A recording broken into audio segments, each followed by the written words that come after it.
my name is Jason, and this is Run the Numbers. We're doing one of the videos part of our warm-up series. It's also one of the videos part of the 100 videos in 100 days. It's a challenge I've made for myself to make sure we get a whole lot of content out there that can help you along your personal finance journey. And today, beautiful, wonderful, sunny weather here in Los Angeles.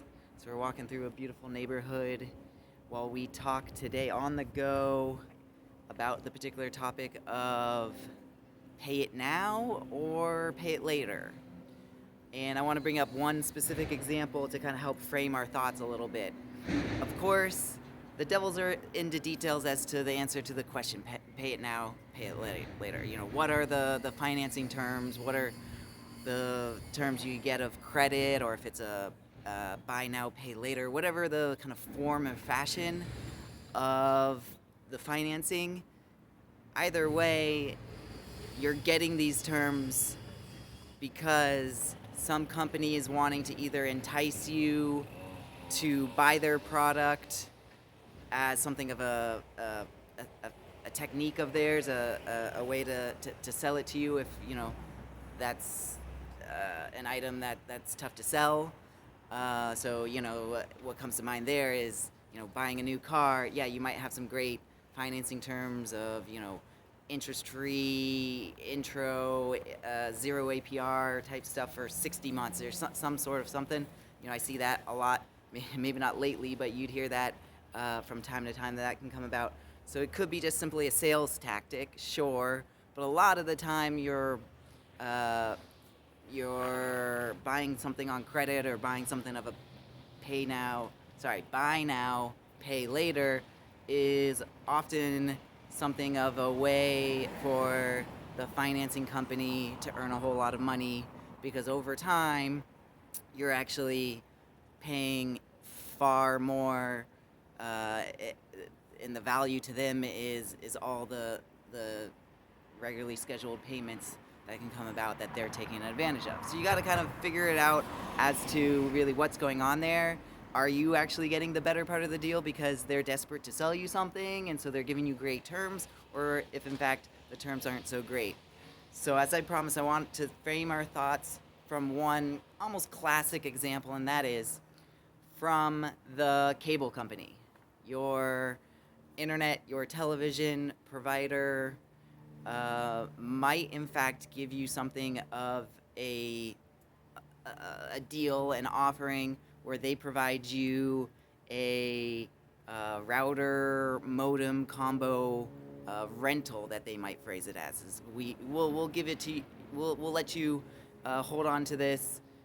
You don't need to get your own equipment, and in fact, you know, the only charge that it is $5 a month. And if there's any issue with it, of course, we'll replace it. So they give you the whole spiel about that. And of course, at that point, you're faced with a decision.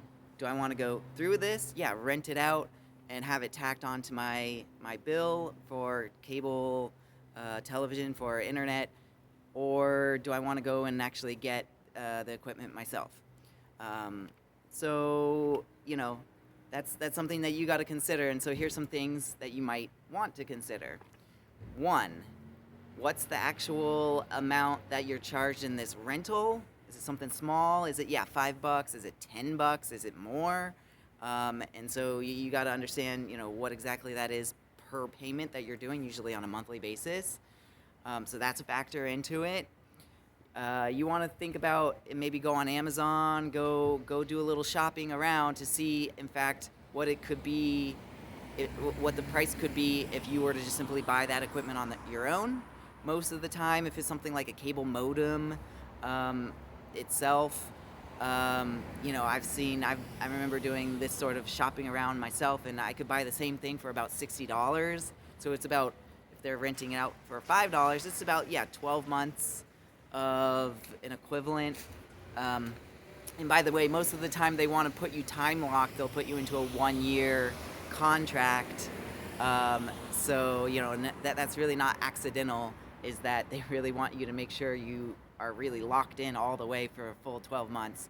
And so, yeah, you're renting it out, basically paying for the whole thing itself in that 12-month period. Um, but another part of this, let's throw another element into the mix, is that as you pay for something over time, that rental cost, if that's the way you choose to go, you'll get used to paying off that extra $5 on top of your internet, cable, your television bill. You'll sort of get I would like to think of it as acclimatized. You'll get used to paying off and seeing your bill if it's about $75. You're used to seeing that $75 and you kind of don't even register that in fact it could have been $70 the whole time, but yes, you would have had to pay for your equipment. And the reason I bring up this, you're going to get used to it, and there's something of a danger to that, is once it becomes in their favor longer term, you're not even maybe going to put it into your mind whatsoever. So if anything, maybe this could be a video you're watching where this is a wake-up call of, if you're doing a rental, say for your cable modem as an example,